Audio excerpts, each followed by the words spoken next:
நீங்க யோசிச்சதுண்டா நம்ம உலகம் ஒரு சின்ன பூச்சிக்கு எவ்ளோ பெரியதா தெரியும் என்று? இவர்தான் டிமி, ஒரு சின்ன எறும்பு, ஆனா பெரிய கனவுகள் கொண்டவன்.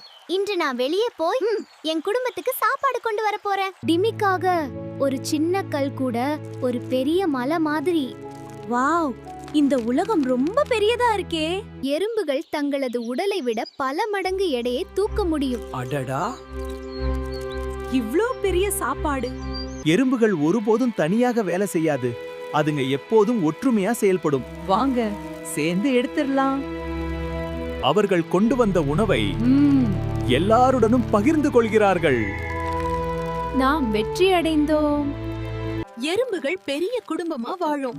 அத காலனின்னு சொல்வாங்க. ஒவ்வொரு எறும்புக்கும் ஒரு வேலை இருக்கும். சில எறும்புகள் உணவு தேடும், சில எறும்புகள் வீட்டை காப்பாத்தும், சில எறும்புகள் குட்டி எறும்புகளை கவனிக்கும். நானும் என் குடும்பத்துக்கு சாப்பாடு கொண்டு வரணும். ஆனால் அவனுக்கு தெரியாமல் வானம் மாறிக்கொண்டிருக்கிறது. ஒரு சின்ன தண்ணீர் துளி கூட சின்ன உயிர்களுக்கு பெரிய ஆபத்து. ஐயோ, இது என்ன? கருமேகங்கள் சூழ்ந்தன. டிமியின் வாழ்க்கையில் முதல் பெரிய சவால் ஆரம்பமாகிறது. மழை நமக்கு சாதாரணம், ஆனா டிமிக்காக அது ஒரு பெரிய புயல். இது என்ன? வானத்திலிருந்து தண்ணி விழுதே. எல்லாரும் வெளியே வாங்க. நாம் என்ன செய்யலாம் இப்போ? சின்ன மழை இப்போது பெரிய வெள்ளமாக மாறிவிட்டது. அந்த நேரத்துல டிமிக்கு ஒரு யோசனை வந்தது. இந்த இலை நமக்கு படகு மாதிரி உதவும்.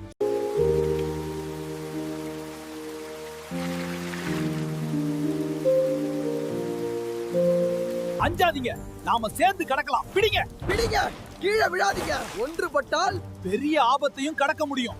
நாம் எல்லாரும் தப்பிச்சிட்டோம். சிறிது நேரத்தில் அவர்கள் பாதுகாப்பான இடத்தை அடைந்தனர். அவர்கள் பாதுகாப்பான இடத்தை அடைந்தனர்.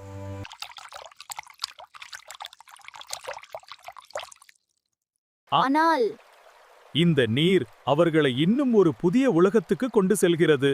அந்த பக்கம் என்ன இருக்குமோ? இந்த நீர் டிமியை ஒரு புதிய உலகத்துக்குள் அழைத்து செல்கிறது. இது என்ன இடம்? டிமி மனிதர்களின் வீட்டுக்குள் வந்து விட்டான். வாவ், எல்லாமே ரொம்ப பெரியதா இருக்கே. மனிதர்களின் இடம் டிமிக்கு ஒரே அதிசயமா இருந்துச்சு. இவ்ளோ சாப்பாடு. சக்கரை எறும்புகளுக்கு மிகவும் பிடித்தது. இது ஒரு வெள்ளை மலை மாதிரி இருக்கு. மனிதர்களுக்கு தெரியா.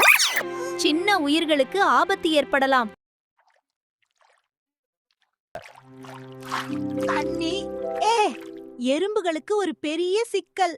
அந்த நேரத்தில் டிமி புத்திசாலித்தனமாக ஒரு வழியை கண்டுபிடித்தான். இந்த வழியா வெளியே போகலாம். துணிவும் புத்திசாலித்தனமும் இருந்தால் எந்த சிக்கலையும் கடக்கலாம். டிமி வந்துட்டான். நான் ஒரு புதிய உலகம் பார்த்துட்டேன். இரவு வந்தால் இன்னும் ஒரு புதிய சாகசம் டிமியை காத்திருக்கிறது. ஒரு சின்ன எறும்பின் வாழ்க்கை எளிதானது இல்ல. ஒவ்வொரு நாளும் அது போராடுகிறது. சாப்பாடு தேடி அலைகிறது, ஆபத்துகளை சந்திக்கிறது, மனிதர்களின் உலகத்தையும் அது எதிர்கொள்கிறது. நண்பர்களே, இந்த வீடியோ உங்களுக்கு பிடிச்சிருந்தா லைக் பண்ணுங்க, ஷேர் பண்ணுங்க மற்றும் சப்ஸ்கிரைப் பண்ண மறக்காதீங்க.